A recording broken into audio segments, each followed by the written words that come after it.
Sure, sure. I don't know why it is asking me to do that. Yeah, sometimes technology.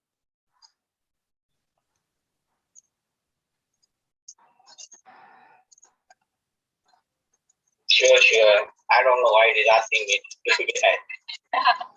Yeah, sometimes technology.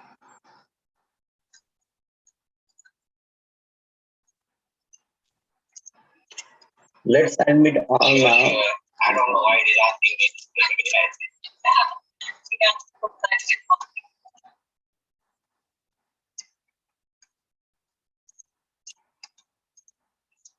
Let's admit all now.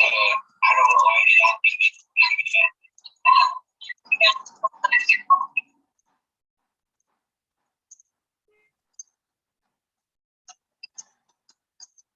Let's admit all now.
Hello, Pankaj.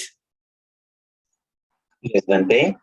Pankaj, only 18 people have joined so far. So can we give them another 5 minutes to join? Yes, Bhante. However, yes, Bhante. Yes, Bhante. We can do that, Bhante. Okay, thank you, Pankaj.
Whenever you say Bante, we can start Bante. Right. Pankaj, Archana, can I start now? Yes, Bante. Namo Buddhaya, Jai Bhim. May the noble triple gem, Buddha, Dhamma, and Sangha bless you all. Welcome to our Dhamma school today. As we always do, today we are going to start with observing Panchasila, then meditation for a few minutes.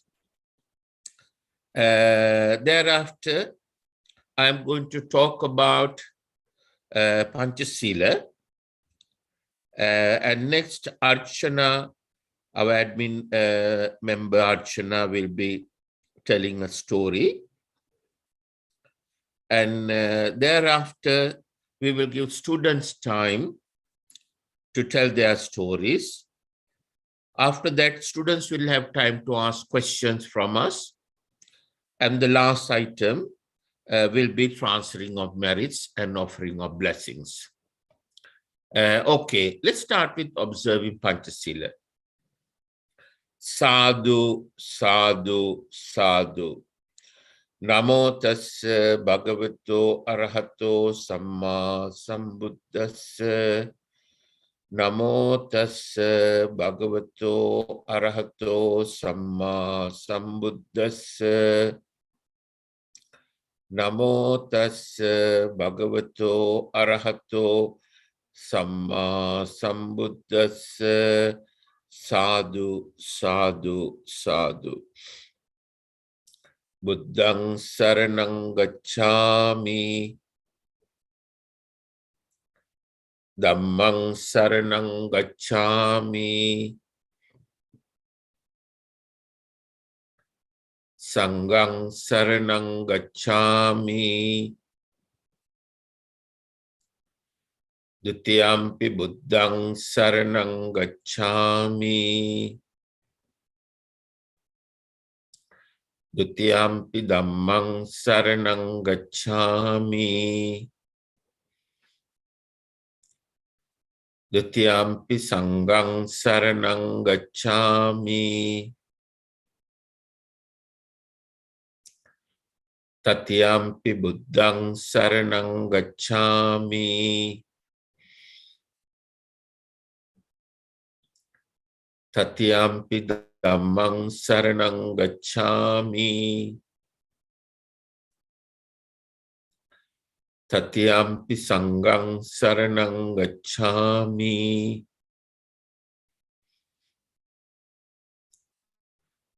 Panatipata veramani sikkhapadang samadhiyami. Adinnādāna veramani sikkhapadang samadhiyami. Kāmesu micchāchārā veramani sikkhapadang samadhiyami. Musāvādā veramani sikkhapadang samadhiyami.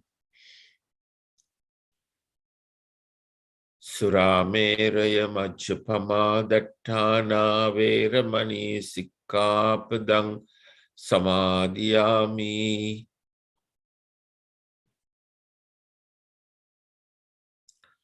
Sadhu, sadhu, sadhu. Next, we are going to meditate for a few minutes. Can you all please sit comfortably, either on a chair or on a cushion or on the floor, whichever you find most comfortable. You can lean against the wall or against a chair if you like. Keep your back straight. Close your eyes. Take a deep breath and let it out very slowly. Please repeat that 3 times.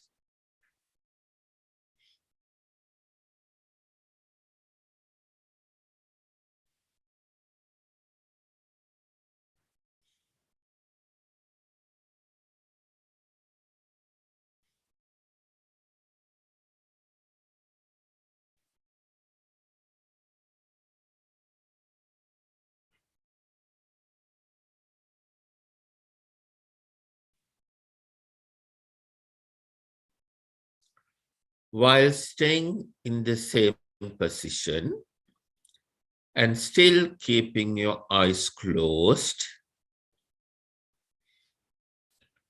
Can you please repeat these meditation sentences after me?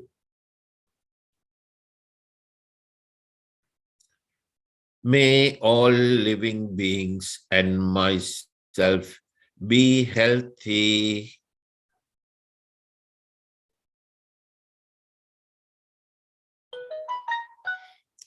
May all living beings and myself be happy.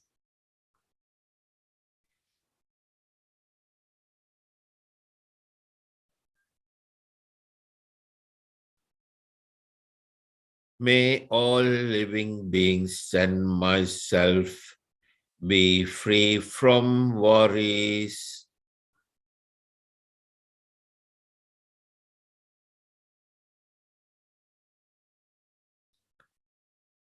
May all living beings and myself be free from suffering.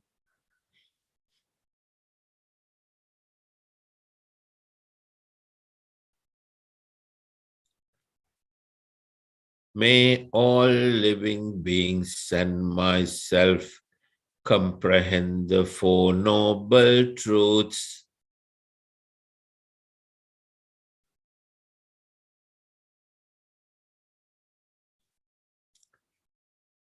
May all living beings and myself attain Satopana.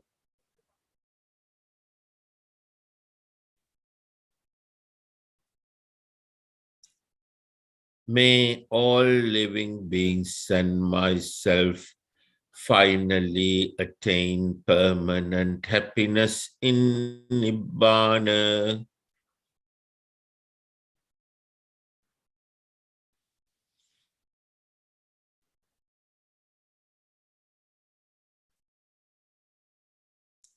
Let's repeat once more. May all living beings and myself be healthy.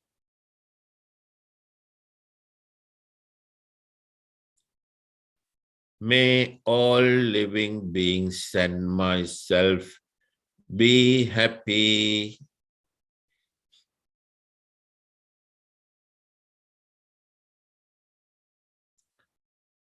May all living beings and myself be free from worries.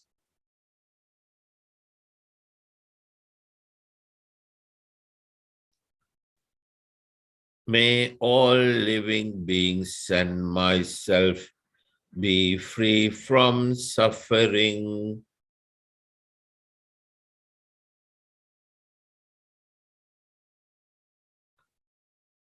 May all living beings and myself attain Satopana.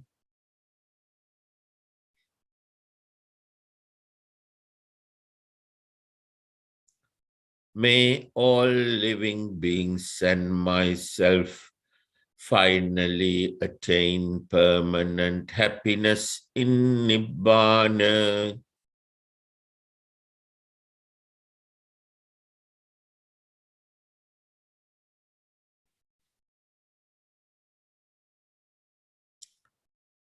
While staying in the same position and still keeping your eyes closed, can you please repeat those meditation sentences in your mind for 3 minutes, please?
While staying in the same position and still keeping your eyes closed, can you please take a deep breath and let it out very slowly?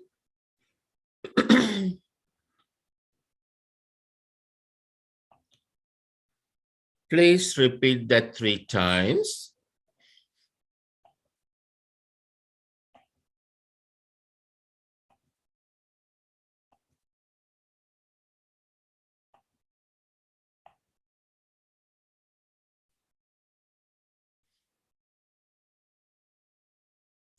Now you can slowly open your eyes, sit comfortably, and get ready for the Dhamma discussion.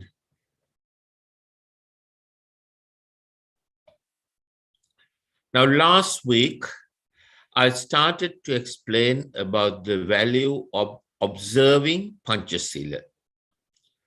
I explained you as an example a very famous Jataka story. Now, how many people can remember? Let's see how many people can remember the name of that Jataka story. Can you please type on the chat box?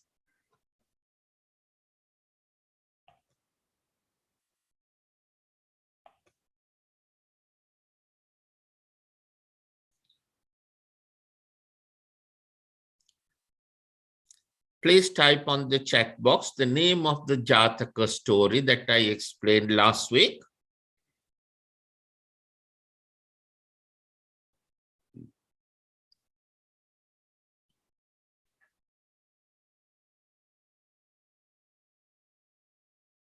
Anyone?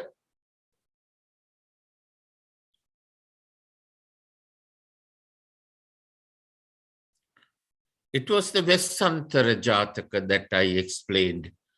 In the Vestantara Jataka, I explained that King Vestantara, who was our Bodhisattva, he donated his children to a man to complete his Dana Paramita, and his wife, Mantri Devi, started to cry and started begging the superior beings in heaven to get her children back. And she was saying that from the day I was born, I have been observing Panchasila. I have never ever broken a single Panchasila. And because of that good quality, please help me and help me to get my children back. And immediately she received help. Within 24 hours, got her children back. So that's how powerful Panchasila is. Observing Panchasila, you can try it and see if you observe Panchasila every day and make a wish, any wish within reasons, it will come true. But you have to observe Panchasila for 1 year to become, for it to become very powerful. Now today I'm going to explain to you the first out of the 5 Panchasila. Panati Pata Veramani Sikha Padam Samadhiyami. Can someone tell me the meaning of that? Can you type it in the chat box? Panati Pata Veramani Sikha Padam Samadhiyami. Those who know the meaning, please type it in the chat box.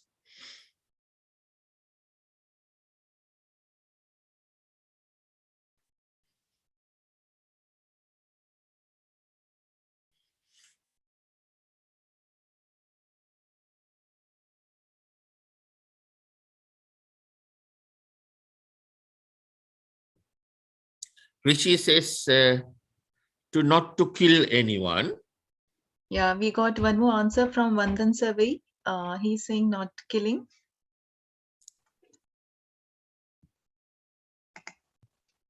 And Sachi is also saying not kill, not to hurt anyone. Sumit is saying abstain from killing.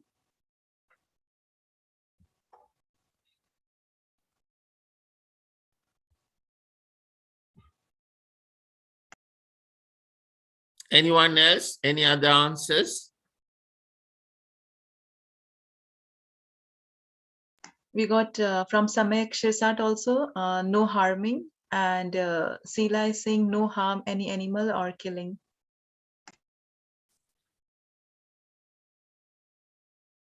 No harm. One important word has come there apart from killing. Any other answers?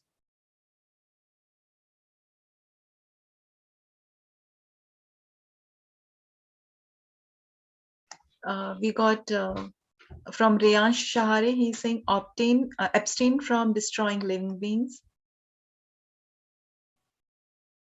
Do not kill any living being. Shravani is saying do not kill. Any other answers? Okay, some interesting answers. Some says basically, don't kill animals, and some say, one person said, don't harm or kill animals. Actually, panatipata means not to harm or not to hurt. Not only killing, not harm, not hurt, not kill any living being.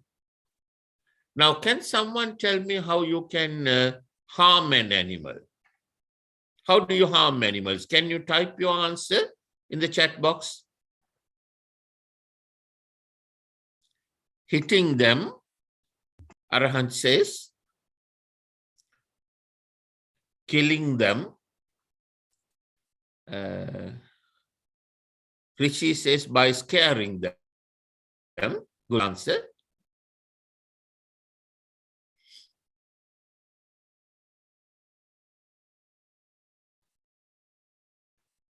Shooting them, Sila says. Taking their homes, shooting them by not giving them food. Good answers are coming out.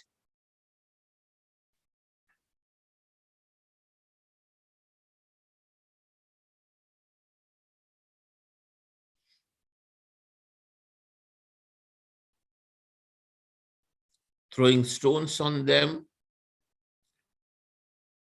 by hurting, destroying their shelters and habitats. Very good answer.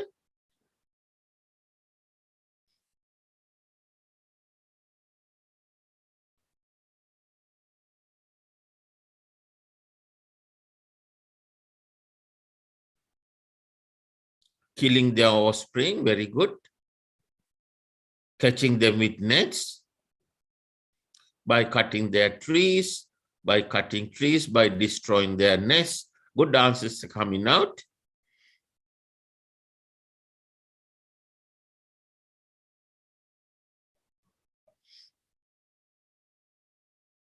Any other answers? Anyone?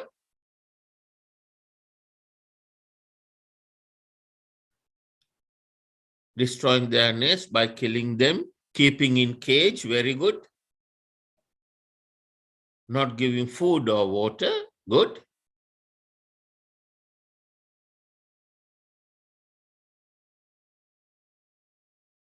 Okay, let's see how we can harm and hurt animals apart from killing them. Firstly, the first thing animals love is their freedom. More than anything else, they like their freedom. So if we try to restrict their freedom by catching them and caging them or tying them up to a rope or something like that against their will, and that is hurting them. And then the next thing they need is food and water. So if we deprive them from getting their food or water, for example, if we eat alone and drink alone while they're watching, and if we know that they come to our garden and we purposely, when we can afford, we don't give them anything, and that is also hurting them. And then destroying the ponds or the lakes where they can drink water from throwing garbage into their water resources and destroying their water resources. That is also hurting them. Then the next thing is when they are sick, some of them need medicine and care. And if we are in the position to look after them when they are not well, and we just ignore it, for example, our pet or some squirrel or bird comes to our garden and begging for our help, and we just ignore, that is also hurting them. And then, of course, killing them.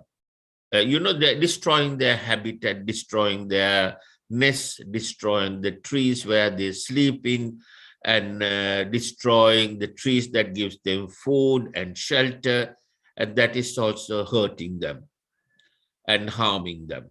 So apart from killing them, there are many, many ways, throwing rock stones at them and shouting at them, talking to them in a very unkind way. Animals understand, even though they don't understand our language, they understand the tone in which we talk to them. If we talk to them in a loving and loving kindness way, then they will know. They show you a positive reaction. And if you talk to them angrily and shout at them, you can see the negative reaction that comes out of them. So that is also hurting them. So apart from killing them, there are many, many ways we can hurt and kill them, or hurt and harm them also. So next week, I'm going to ask you questions on that, and I'm going to stop there. And next week, I'm going to move into the second Panchasila, and we will discuss it. And before that, I'm going to ask you questions on the first Panchasila. Thank you. Archana, you can take over from there, please. Okay, thank you so much, Bhante.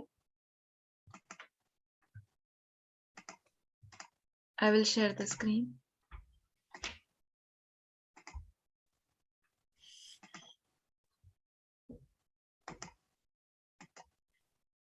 Welcome to Dhamma School for Kids, everyone. Today's story is The White Elephant. Once upon a time, there lived a herd of 80,000 elephants at the bottom of the Himalayas. Their leader was a majestic white elephant who was extremely kind-hearted. He dearly loved his old and blind mother and took great care of her. Each day, the white elephant would go deep into the forest in search of the best wild fruit to offer to his mother. One day, the elephant could not reach his mother because he had to collect more fruits for other elephants. So he decided to give the fruits to his mother through messenger elephants. The messenger elephants did not give the fruits to his blind mother, but ate them all.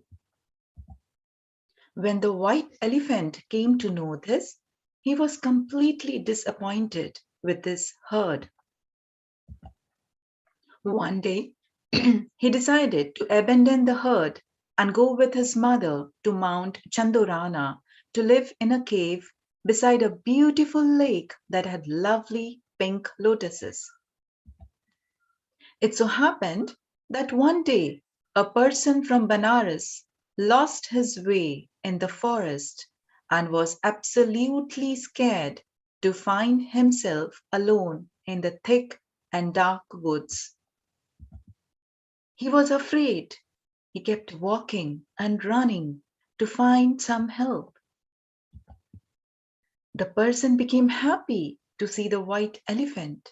He requested if the elephant could help him to find a way out of the forest.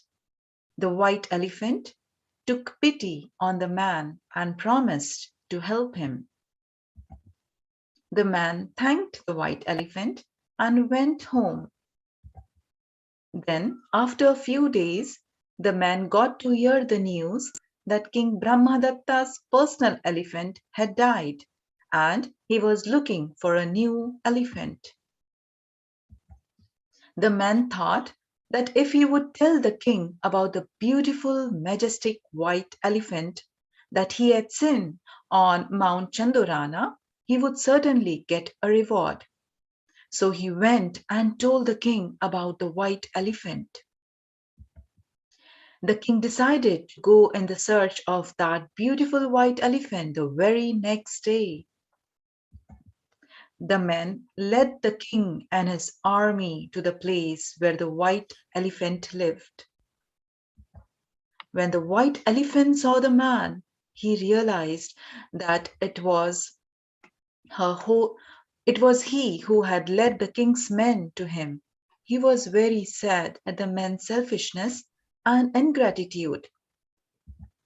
As the white elephant was very strong and mighty, it was enough to fight with the king and army, but he decided not to put up a fight because it would have led to unnecessary harming of so many men. So the white elephant went along with the king and his men to the Benares city. That day, when the white elephant did not return home, his mother was very worried. Meanwhile, the white elephant was led into the beautiful city of Benares, where he was given a grand reception in the royal elephant shed. The keepers made tasty and delicious food for him and decorated the stable with fragrant flowers. But the elephant neither touched the food nor seemed to be impressed with the beautiful, uncomfortable shed, but instead he just had a sad expression on his face. The matter was reported to the king. The king came to visit the white elephant and asked him what the problem was. The white elephant told the king about his blind old mother. He expressed a desire to go back to her, as in his absence she would not be able to sustain herself and may die. The compassionate king was touched by the elephant's story and asked him to return to his mother and take care of her as he had been doing all along. The happy elephant went running home as fast as he could. His mother could immediately recognize the scent of her son and was overjoyed to have him back. She blessed the kind king with peace, prosperity, and joy until the end of his days. The white elephant took good care of his mother till the day she died. The king often used to visit him in the forest. When the white elephant died himself, the king erected a statue of him by the side of the lake and held an annual elephant festival in his memory. The end. Thank you everyone for listening to the story. May I please request you to type the moral of the story in the chat box, please? Thank you.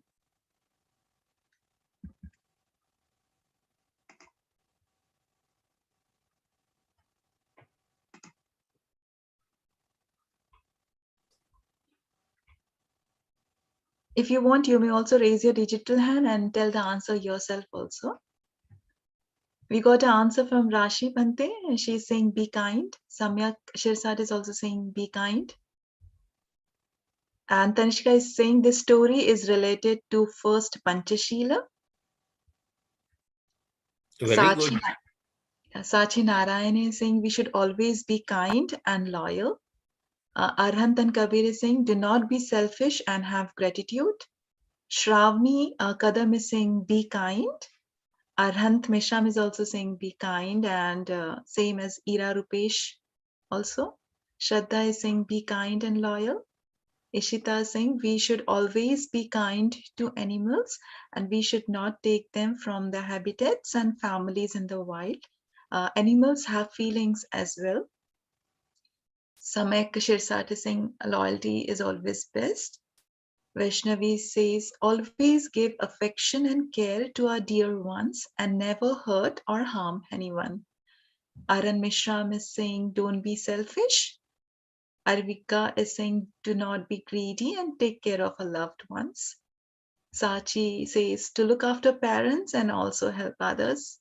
Urvi Survade is saying, be compassionate and loyal. Asila is saying, look after family and friends. Lavanya Gajbi says, goodness never goes unpaid. Sumedh Maske is saying, we should not be selfish. And Sachi is also saying the same, and what we should not be selfish, and what we do comes back to us. Tanishka is saying, never harm anyone. We got several answers, and everyone is so perfect, and really appreciate for typing all the answers. They were all correct. Thank you so much, everyone, for listening to the story. I'll just also tell the moral. Take care of your parents, help everyone. Luxury and food can't buy happiness, and never get into a fight. Thank you so much, everyone, for listening to this story. Thanks. And Thank you all Bhante, the students, and thank you, Archana, for that lovely story. thank you so much. Now, Archana, it's time for students to tell their stories. If you can please guide them. Yes, Bhante. The first story is from Udesh Santosh Garge. He is 11 years, and his story title is Acres of Diamonds. Udesh, can you please go ahead with your story?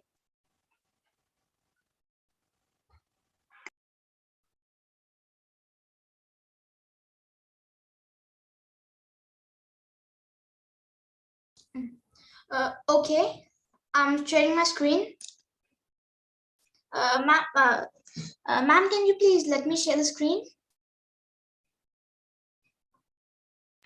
Yes, can you share now? Are you able to share, Udesh? Yes, ma'am. Now I'm able to share my screen. Perfect. Please go ahead, Udesh. Okay, ma'am. Jai Bhim, everyone. I am Udesh Garge of Class 5 from India. Today Jai I'm Bhim. going to tell you a story. Jai Bhim. Today, the name of my story is Acres of Diamonds. I'll start with my story now. Once upon a time, Hafiz, a farmer in Africa, lived happily with his family. He was happy because he was content of what he had. One day, a wise man came and told him about the glory of diamonds and the power that goes along with them. The wise man said, if you had a diamond the size of your thumb, you could buy your own city. If you had a diamond the size of your fist, you could probably buy your own country. And then the wise man left. That night, Hafiz couldn't sleep. He was unhappy and discontented. The next morning, Hafiz made arrangements to sell his farm. He took care of his family and went off in search of diamonds. He looked all over Africa and couldn't find any. He looked all through Europe and couldn't find any. But the time he got to Spain, he was emotionally, physically, and financially broke. He lost all hopes of getting diamonds. He never returned home due to disappointment. Back home, the person who had bought his farm was watering the camels at the stream that ran across the farm. Across the stream, the rays of the morning sun hit a stone and made it sparkle like a rainbow. He thought that the stone would look good in his living room. He picked up the stone and took it to his house. That afternoon, the wise man came and saw the stone sparkling. He asked, is Hafiz back? The new owner said, no. Why do you ask? The wise man said, because that is a diamond and I recognize one when I see one. The man said, no, that's just the stone I picked up from the stream. Come, I'll show you. There are many more. They went and picked up some samples and sent them for analysis. Sure enough, the stones were diamonds. They found that the farm was indeed covered with acres and acres of diamonds. The end. Please type your morals in the chat box. That is a lovely story, Udesh. Thank you, ma'am. Very nice story. Thank you.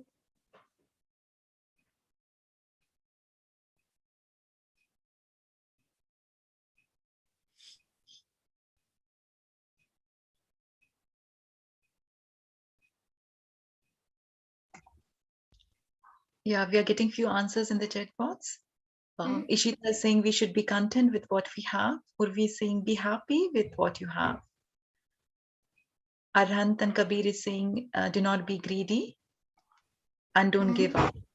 Rashi is saying be satisfied. Arhant is saying be happy with what you have. And don't discontent and be happy with whatever you have. Arhant is saying that too. That's perfect. Udesh, do you want to go ahead with your model story as well? Okay, ma'am. Now I'll tell the morals of my story. I thought of 3 morals. The first one is opportunities are always under our feet. We don't have to go anywhere. The second one is all we need to do is to learn to recognize opportunities. And the third, many times in life, while chasing an illusion, we lose the opportunity right under our own feet. These were the morals of my story, and all the morals said by the students were excellent. Thank you. Thank you. That's very nice. Thank you so much, Udesh, for telling wonderful story and the wonderful moral as well. Thank you. Thank you, ma'am. Thank you. So second story is from Rashi Mahesh Jain, but I do not see in the participant list. If Rashi, are you there? Can you please raise your digital hand so the host and the co-host would be able to see you? Okay, perfect. Thank you so much, Rashi. Please unmute yourself and share Yeah. your screen, Rashi. Jai Bhim. My name is Rashi and I'm from India. And I'm starting to share my screen.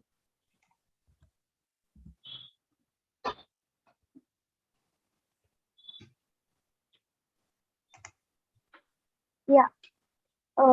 So my story's name is The Fairies. And in a faraway land, there was a very special garden. It was special because it had tall, wise trees that stood straight and tall, that is straight strong, and shared their branches with the buzzing birds for their hive, the little blue birds for their nest, and the flouncy, bouncy bunny rabbit burrowed close below. The fairies and the elves liked visiting the happy place very much. Early one spring morning, Father Sun woke up everyone in the garden, sending his loving warmth. Mama Bluebird sweetly sang to awaken them too. Soon all the little birds, bees, and bunnies woke up. They sang together to thank Father Sun and Mother Earth for all the wonderful gifts they had around them. Then they greeted each other, flying, hopping, and buzzing merrily singing and dancing because their favorite season of spring had come at last. They were also so excited and now they wanted to go to the nearby woods to greet their friends. The rabbits wanted to bounce and roll in the lovely green meadows. The bees wanted to see what the flowers may be blooming there. As they were about to go, they heard a sad crying voice of a little bird who had fallen off her nest and lost her wing. Seeing she was how she was sad, she was they all talked to her kindly. They told her that they would help her to find her father and mother. The little bird felt better. All the garden creatures went away while she rested and waited. Just then she heard a voice shouting for help. It was coming from under the bushes. Someone was in trouble. The little bird quickly got up and crept under the bushes, and out she came with Willy the elf.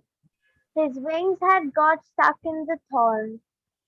The little bird told Willy how she had hurt herself and lost her way and was waiting for her mother and father to come and get her.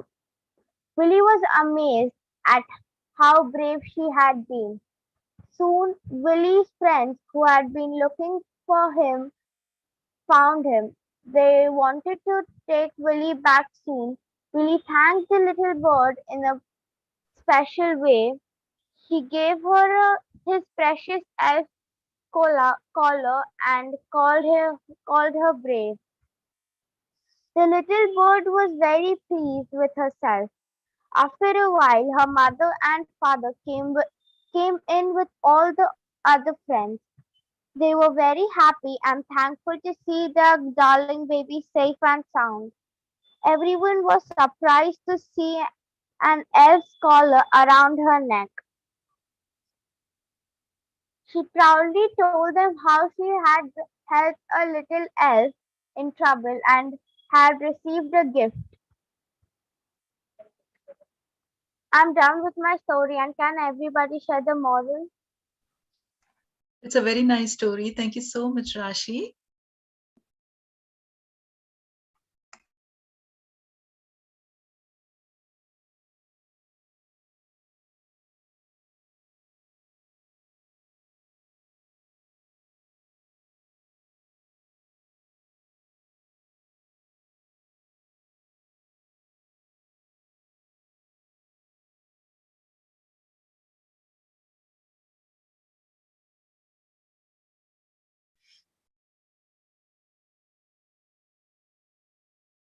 We got few answers in the text box. We should always be brave. Be brave and help others. Always obey your parents. Always speak the truth. Be honest. Be generous. Help others. And always be helpful. Very good, everyone. Rashi, can you please go ahead with your moral as well? Very good morals. Very nice.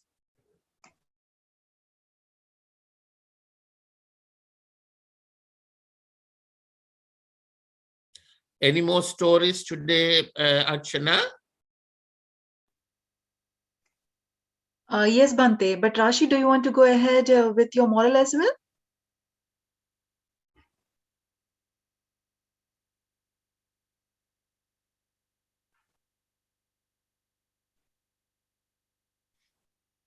Okay, perfect. She had indeed been a brave little birdie. Thank you so much, Rashi, for the Hello? story. Yes. Can you hear me? Yes, Rashi, go ahead now. So my moral is she had indeed been a brave little bride. Birdie, yeah, perfect. Thank you so much, birdie, Rashi. sorry. Nah, Rashi, it was a wonderful story and a lovely moral as well. So thank you so much. Bhante, the next story is from Samayak. He's 11 years and his story is The Tortoise and His Home. Very Samayak, good. Please go ahead. Samayak, please unmute yourself and go ahead with your story. Thank you. Yes, ma'am. Namo Buddhaya Bhanteji. I am Samyak Shirsat from Standard 5th, and today I am going to share a new story, and its name is The Tortoise and His Home.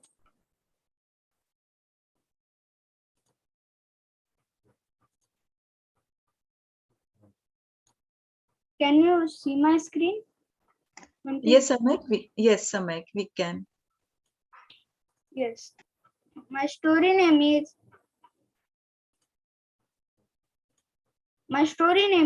The Tortoise and His Home. Here I begin. Once God Jupiter invited the animals of the forest for dinner. The animals visited God's place. God Jupiter himself welcomed the animals. All animals were present except tortoise. Delicious food was served. The invitee animals enjoyed the food and had a nice time there. After spending a few hours there, the animals thanked God and returned to their respective places. Jupiter loved animals very much. So when tortoise didn't visit his place, Jupiter became anxious. to know the reason for his absence. On the next day, God went to the tortoise's place and asked, "Dear tortoise, why didn't you visit my place yesterday?"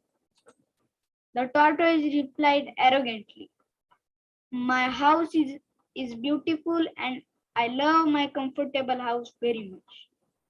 I don't like going away from here. That's why I didn't visit your place." The arrogance of the tortoise enraged Jupiter. He at once cursed the tortoise. "Now on, you will never be able to separate your beautiful house from you. Whenever you go, you'll carry your house on your back." Since then, the tortoise is carrying his home on his back. Very interesting story. I request you to type your understanding in the chat box. That was a nice story, Samyak. Thank you, ma'am.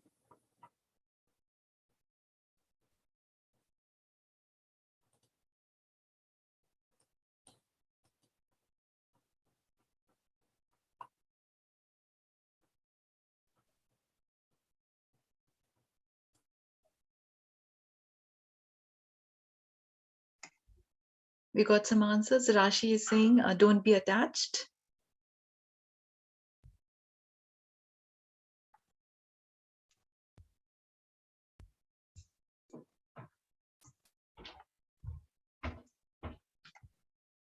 That's very nice. Samik, can you please go ahead with your moral as well?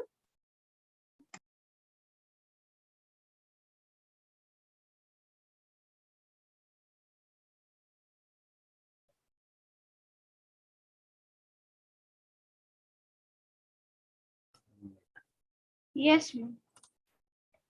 My moral of the story is always respond to the love and care expressed to you. That's a very nice story and a lovely moral. Thank you so much, Samyak. Thank you, ma'am. Excellent, Samyak. Very nice. Next story, Bante, is from Tanishka Ashok Lade. She is 12 years old and her story is The Kind Farmer.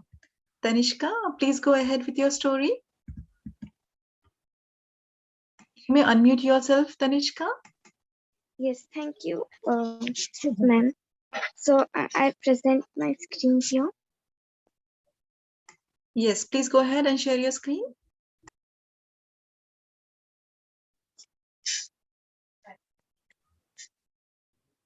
Yeah. Can everyone see my screen? Not yet, Tanishka. Yes, just a second.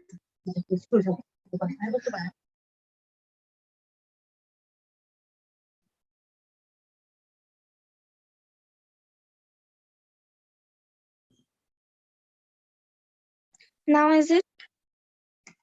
Yes, Tanishka. Thank you.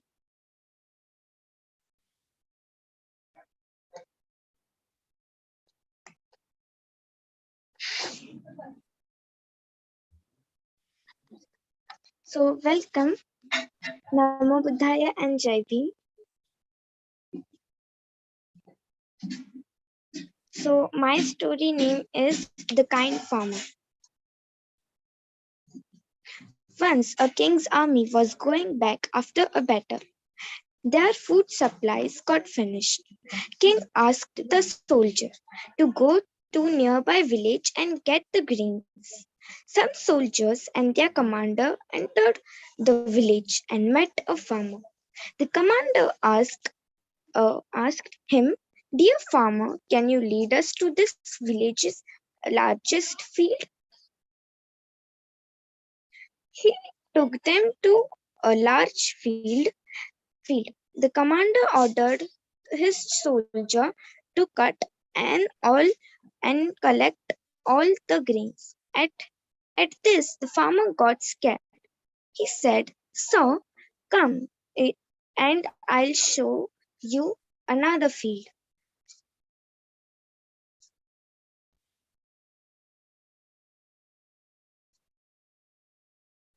The soldier went with him to a small field. They collected the grains from that field.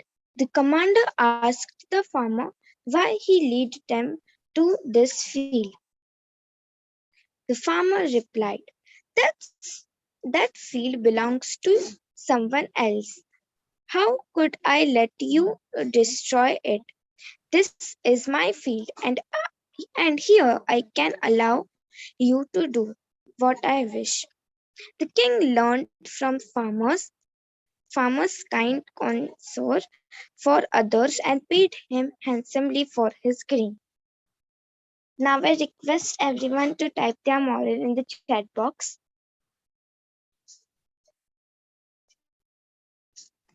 Very nice story. Thank you.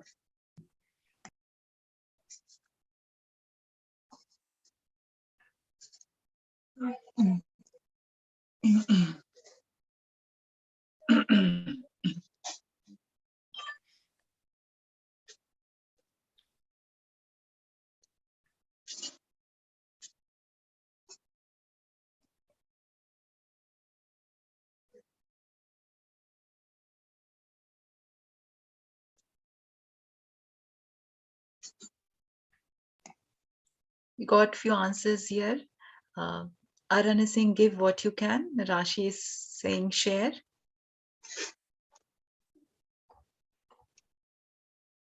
Vaishnavi is saying, when we give and share merrily and accept delightedly, each and every one is blessed. Urvi is saying, always be willing to help others. And if you do a small deed, you will get something in return. Udesh is saying, doing the right thing always gets paid back. Aran is saying, don't steal what isn't yours and then give that.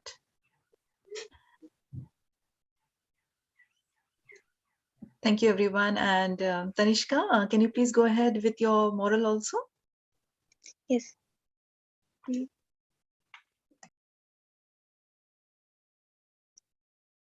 So, moral of the story is love and kindness are never wasted.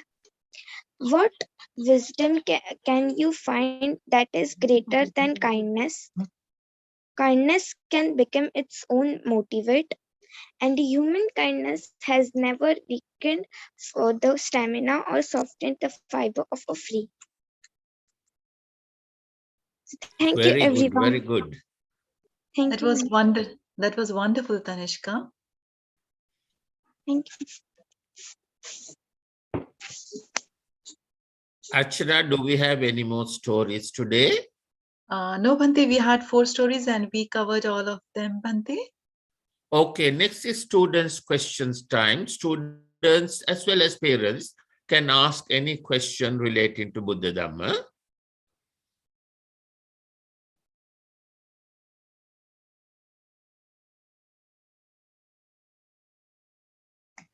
If you have any questions, please raise your digital hand and you would be You able can to type them in the chat box, please.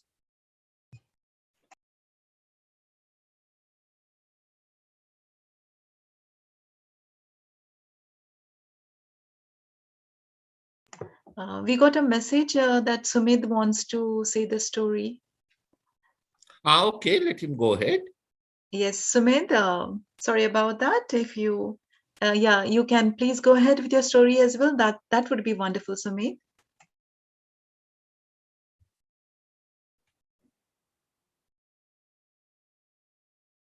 Sumit, please unmute yourself and share the screen, please. Namo Buddhaya Jai Bhante ji. Now, Buddhaya Chabin Sumit.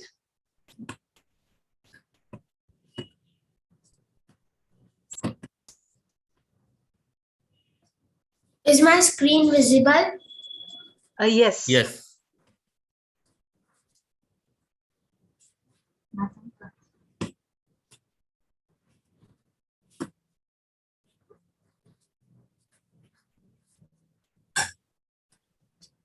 My story's title is The Grand Sacrifice.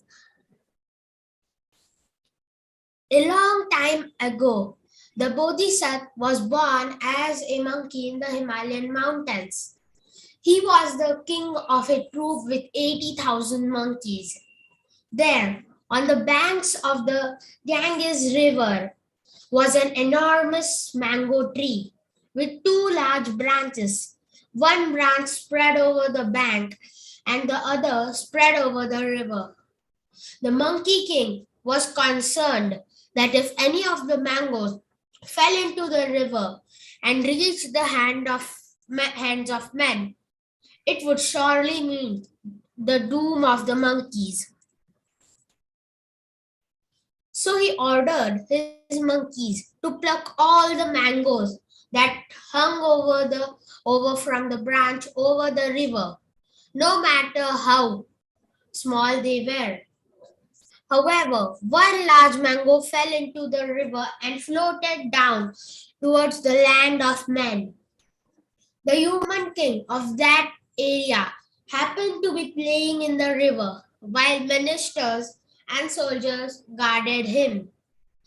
When he saw the curious fruit floating in the river, he asked his minister, what it was.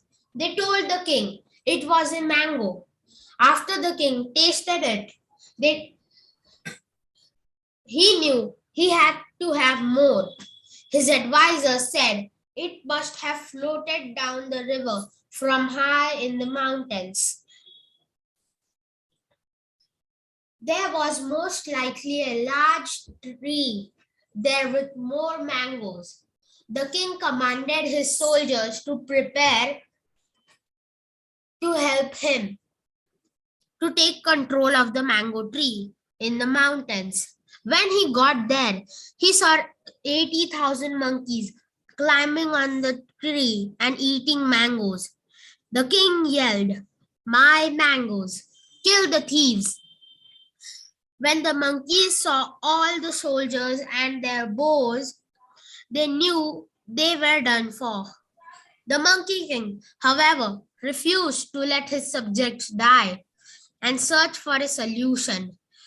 He saw the vines hanging near him and judged the distance from the large branch to a tree far away. He was certain he could reach it, but it would take extraordinary strength and courage to do it. With the fate of his troop at stake, he knew he had to try. The Monkey King swung with all his might. When he got closer to the tree on the bank, he realized he did not have enough rope to reach it. He stretched out his arm as far as he could and grabbed a large branch. Straining and holding on with tremendous effort, the Monkey King called his monkeys to cross the rope and use his back and shoulders as a bridge. With tears in their eyes for his great sacrifice, they all carefully ran across to safety.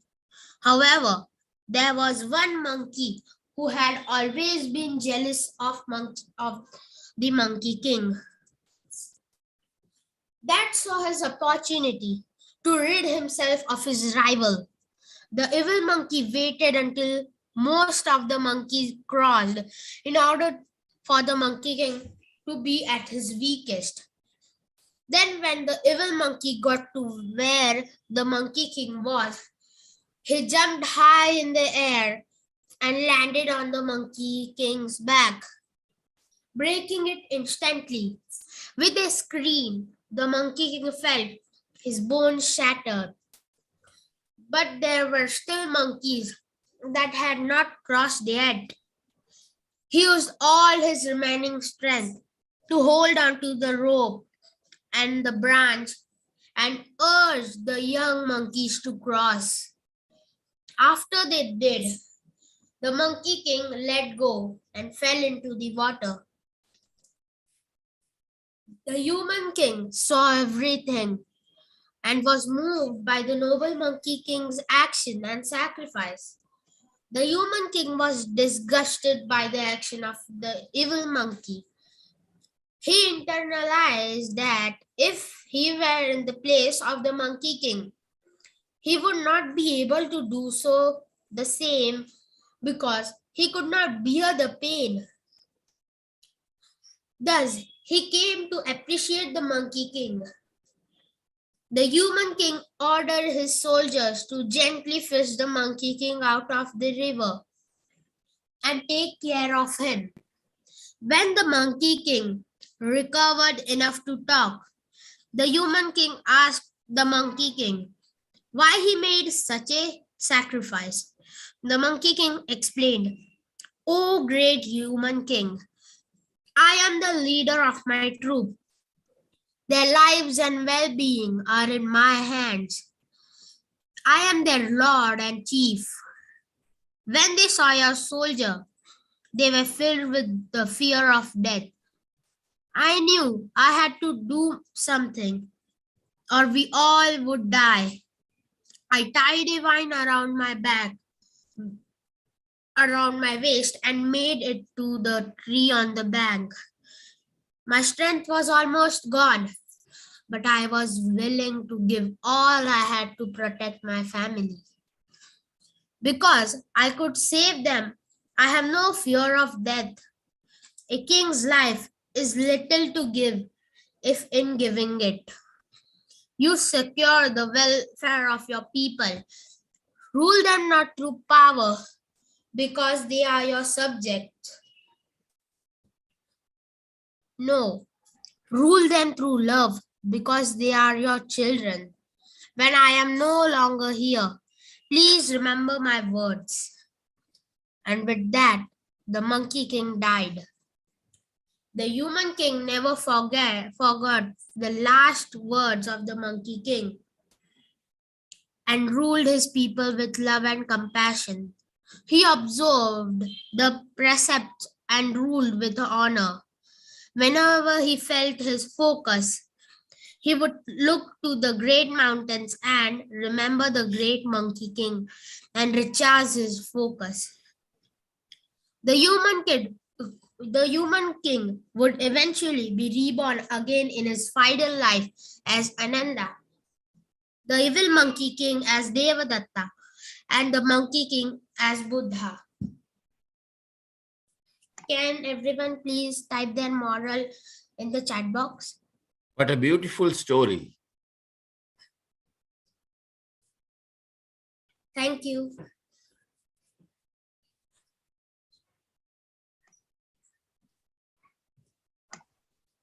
A lovely story, Sumit. Thank you.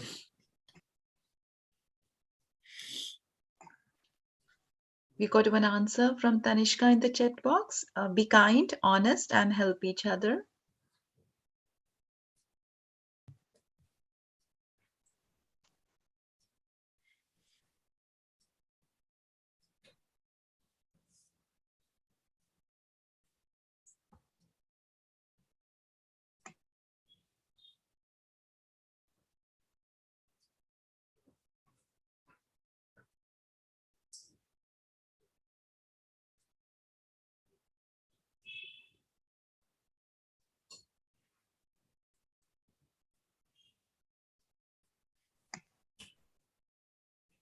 Sumit, do you want to go ahead with your moral as well?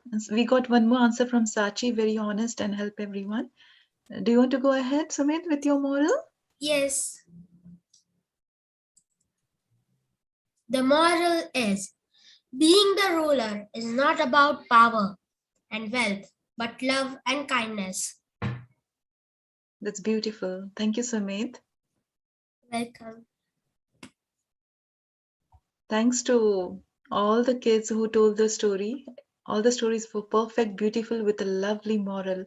And the presentations were good too. And Rashi, you made beautiful drawings as well in your story. So thank you, everyone. We had some beautiful stories today as well as lovely morals. Thank you all very, very much. Any more stories, Archana?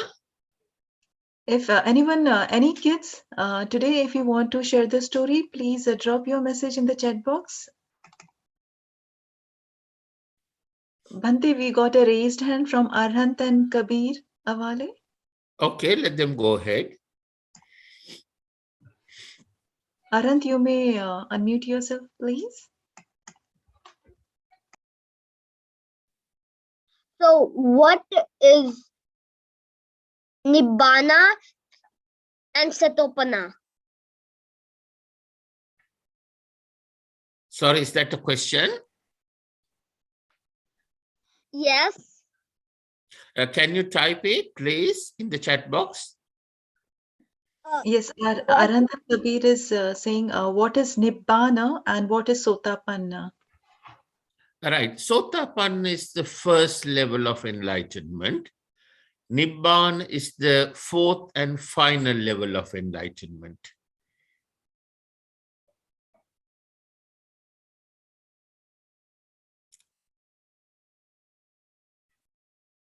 Is that clear to you, Arhan?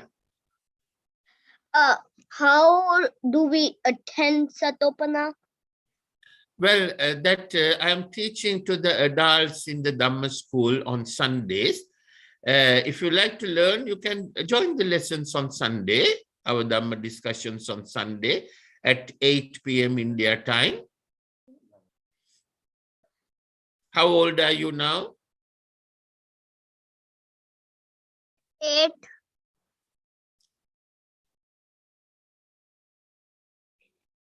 I'm 8 years old. 8 years old. You can ask your mom and dad, and if they agree, you can join. My dad will join. Yes, thank you. We got one question from Riyan Shahare Bante. His question is having animal as pet considered as harming or hurting as we are restricting their freedom?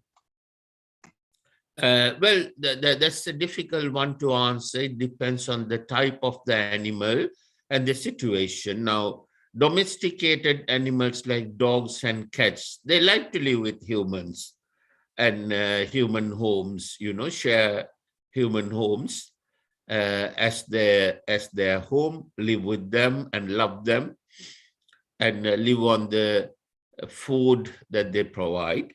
So if you look after them properly and give them the necessary love and care with loving kindness, equanimity and sympathetic joy, and also upekha, I think there's nothing wrong with that.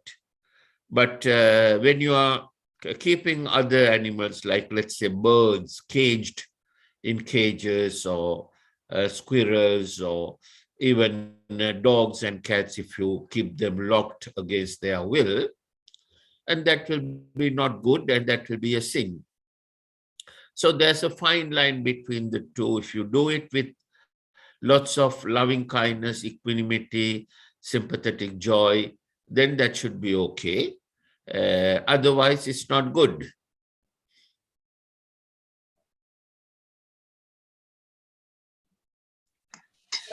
Yes, Satish says, please explain Panatipata Veramani. Panatipata Veramani means, you will not hurt, harm, or kill. Basically, not harm or hurt. Killing involves hurting. So no, you will not hurt or harm any living being in any way whatsoever. Or you will not encourage someone to do it. For example, if you are eating meat and fish, you are encouraging someone to kill that and another person to sell it. Now, Lord Buddha has prohibited quite clearly killing and selling of animal flesh, whether it's meat or fish.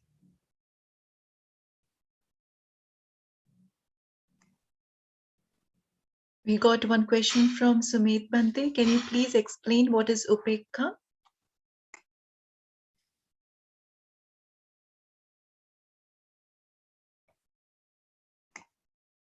Bante, the question from Sumit is, can you please explain what is upekha? Upekha. Now, to explain upekha is equanimity. Do you know the meaning of the word equanimity?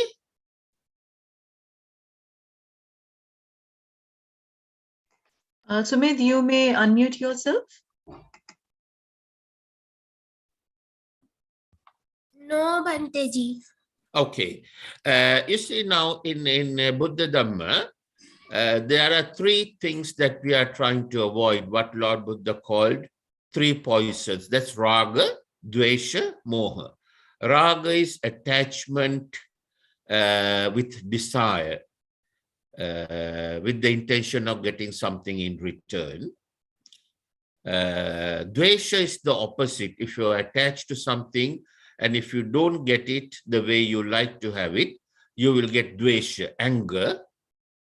In English, we call it anger. And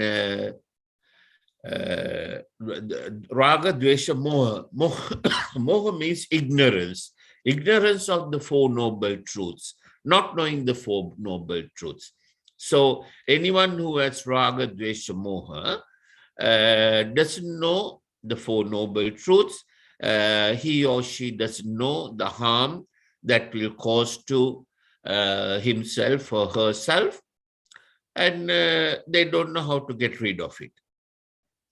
Maitri, Karuna, Mudita, Upekka is the opposite of Raga, Dvesha, Moha. And Maitri, we call it love. Upekka, Maitri, Karuna is kindness, compassion. Then Maitri, Karuna, Mudita is be happy for others' happiness. Upekka is when something good happens to you, or you will not get attached to it with desire, with raga, or you will, if the opposite happens to you, you will not get attached to it with dvesha. I know at young stage it's difficult to understand these things. If you don't understand them now, don't worry. You will understand them as you grow up, as we go through the Dhamma lessons, you know. Towards the end of this year, you will understand it more. So upekka means equanimity. Equanimity means maintaining a balanced mind, if you like. If something good happens to you, you don't think about it, get overjoyed all the time and keep thinking about it and develop an attachment to it. And on the other hand, if something bad happens to you, you are not going to think about it all the time and keep worrying about it and develop a negative attachment towards it. So that is upekka. I know it's difficult for children to understand that, but you will understand as you go on. Once you learn Buddha Dhamma more and more, you will begin to understand it. We explain them in more detail in our adult Dhamma class, but at your age, don't worry. How old are you now?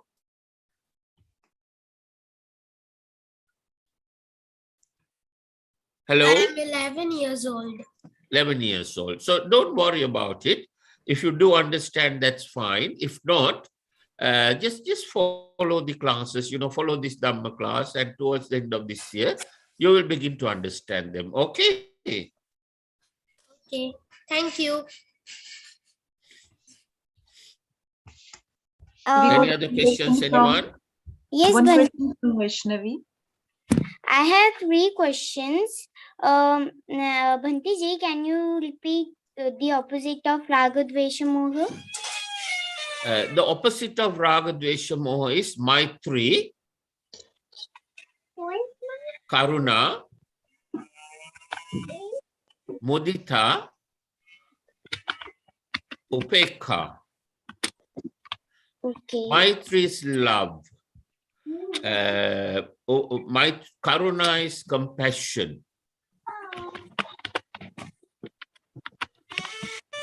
Mudita is be happy for others' happiness. That's the opposite of jealousy.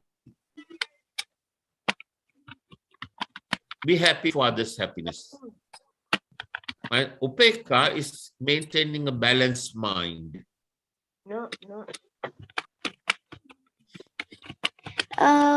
Okay.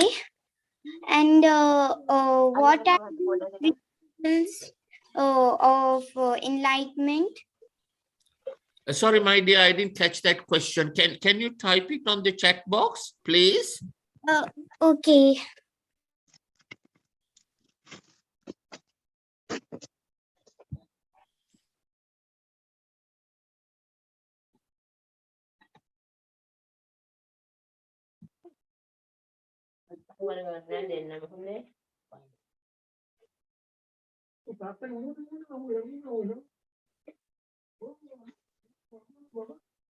Can you type your question?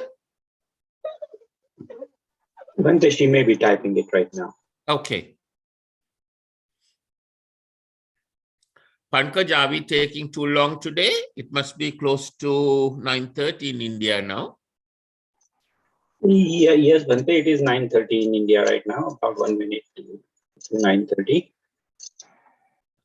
Can we So give Bhante, them she did students more type her time to ask question. questions? Or? So she did type her question, Bhante. What are the levels of enlightenment? Okay, the levels of enlightenment, there are 4 levels. First one is called Sotapanna. Sotapanna. The second one is Sakuddagami.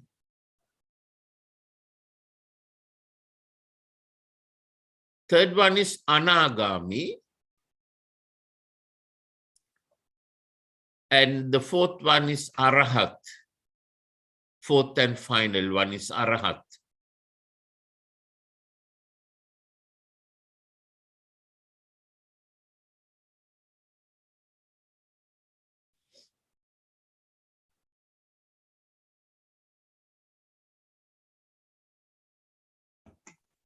We got one question from Tanishka. What is meant by Sikha Padam Samadhiyami? Sikha Padam Samadhiyami means, now let me see how we can translate into English. Sikha Padam means precepts. Samadhiyami means I observe them. I promise to observe them. Sikkapada Samadhiyami. Sura Mere Majpama Dattana Veramani Sikkapadam Samadhiyami. Yes.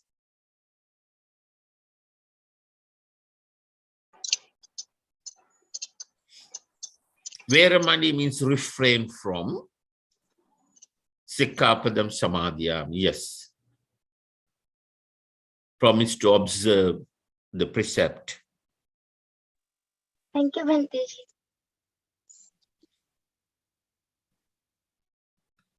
Any other questions, anyone?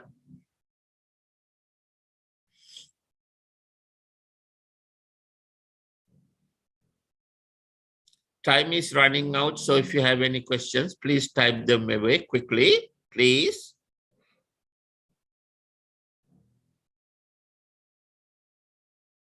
Parents, if you have any questions, you can ask them. Children, remember about the opportunity for you to become writers, authors, by writing a book of 10 Jataka stories.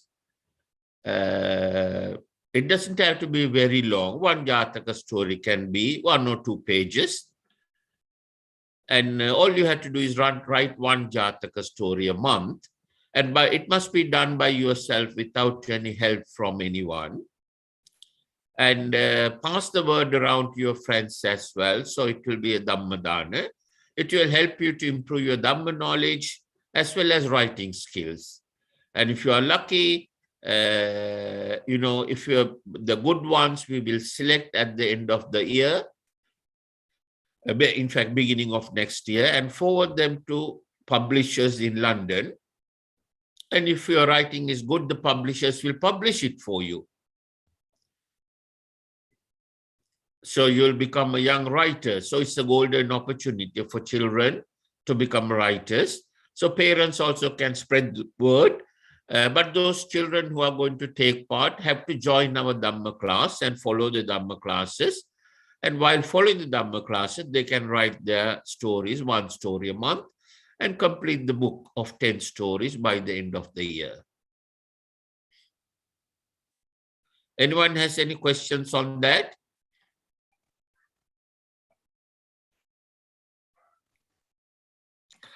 Someone is asking, what is the meaning of the Jataka? Jataka means previous lives.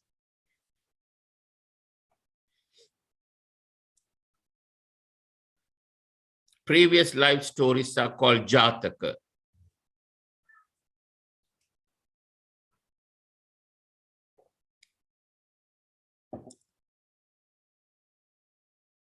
Archana, Pankaj, can we call it a day now? Yes, Bhante. Yes, Bhante. Okay. Right. Today, some very good questions came up and very good stories from children as well. The quality of the stories, the morals and the questions are improving, and I'm very happy to see that. Okay, the next thing that we do is transferring of merits and offering of blessings. So by discussing Dhamma and listening to Dhamma and learning Dhamma, we have completed 10 meritorious deeds. I will explain that to you after explaining the Panchasila. I will explain 10 meritorious deeds in detail. So by completing 10 meritorious deeds, all of us have accumulated a lot of merits. So as Lord Buddha advised, always when we engage ourselves in a meritorious deed and accumulate merits, first we should transfer them to our dead relatives, and next we should transfer them to all the living beings living on the 31 planes and bless them. So going by that tradition, we are going to transfer merits now, first to our dead relatives. So always I take this opportunity to think of Bodhisattva Bharatratna Babasaheb Dr. B.R. Ambedkar, because of whom we are all here today. And then his relatives who have passed away, and our relatives of those who helped our vihara and passed away, and also all your relatives who have passed away. Maybe your grandparents have passed away, maybe great-grandparents whom you can remember. And other than that, there are trillions and trillions of parents and grandparents you had in previous lives which you can't remember.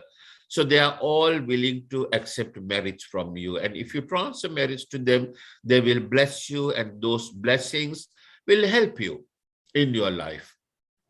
So going by that tradition, Lord Buddha's advice, firstly, we are going to transfer these merits to our dead relatives. May they, excuse me, may all those dead relatives receive those merits. And with the power of these merits, may they all be happy, be healthy, be free from worries, free from suffering, comprehend the Four Noble Truths, and finally attain permanent happiness in Nibbana. In order to make those wishes, I'm going to recite these gathas. If you know the gathas, please recite them with me. Otherwise, you can say sadhu 3 times at the end of them. Idam me jnatinang hotu sukhita hontu natayo. Idam me jnatinang hotu sukhita hontu natayo. Idam me jnatinang hotu sukhita hontu natayo. Sadhu, sadhu, sadhu. Next, we are going to transfer merits to all the living beings living on the 31 planes. That's those who are living in 20 Brahma Loka, 6 Divya Loka, Manusha Loka, and the 4 hells. May they all receive these merits. With the power of these merits, may they all be happy, be healthy, be free from worries, free from suffering, comprehend the 4 Noble Truths, firstly become Sotapanna, and finally attain permanent happiness in Nibbana. In order to make those wishes, I'm going to recite these gathas. If you know the gathas, you can recite them with me. Otherwise, you can say sadhu 3 times at the end of them. Ettavata chayammehi sambadam punya sampadam sabbe deva anumodantu sabba sampatti siddhya. Ettavata chayammehi sambadam punya sampadam sabbe bhuta anumodantu sabba sampatti siddhya. Ettavata chayammehi sambadam punya sampadam sabbe satta anumodantu sabba sampatti siddhya. Sadhu, sadhu, sadhu. Next, with the power of all these merits that we have accumulated today, may all of us be able to eradicate raga, dvesha, moha thoughts that are coming to our mind, and also eradicate the raga, dvesha, moha qualities that we have developed throughout our samsara. By doing that, maximize our wisdom to the highest level, comprehend the Four Noble Truths, and finally attain permanent happiness in Nibbana. In order to make those wishes, I'm going to recite these gathas. If you know the gathas, you can recite them with me. Otherwise, you can say sadhu 3 times at the end of them. Imina punya kammena mami bala samagamo satan samagamo hotu yava nibbana pattiya. Idamme punya kamman asavakkaya vahan hotu sabba dukkha pamujjatu sadhu, sadhu, sadhu. Finally, in order to ask for forgiveness from the Noble Triple Gem, Buddha, Dhamma, and Sangha, I'm going to recite these gathas. If you know the gathas, you can recite them with me. Otherwise, you can say sadhu 3 times at the end of them. Kayena vacha chittena pamadena maya katang achyang kamame bhamte buripanya tathagata. Kayena vacha chittena pamadena maya katang achyang kamame dhamma samdittika akalika. Kayena vacha chittena pamadena maya katang achyang kamame sangha supatipanna anuttara sadhu, sadhu, sadhu. I'm going to give you the blessings of the Mahasangha. Abhivadana selisa nichang vadda pachayino chattaro dhamma vaddanti ayuvanno sukambalang ayurarogya sampatti sagga sampatti mevacha ato nibbana sampatti imina te samichatu bhavatu sabba mangalang rakkantu sabba devata sabba buddhanubhavena sabba dhammanubhavena sabba sanghanubhavena sada sati bhavantu te. May all of you be healthy, be happy, be free from worries, free from suffering, comprehend the Four Noble Truths, first attain Sotapanna, and finally attain permanent happiness in Nibbana. May the Noble Triple Gem, Buddha, Dhamma, and Sangha bless you all. Namo Buddhaya, Jai Bhim. Thank you very much for joining the Dhamma School today, and please do join next week as well. My special thanks to Pankaj and Archana. I will see you tomorrow. Yes, Sadhu, Bhante. sadhu. Thank you so much, Sadhu, Bhante. sadhu, Bhante. Thank you. Namo Buddhaya, Jai Bhim. Bhante, with your permission, I am going to end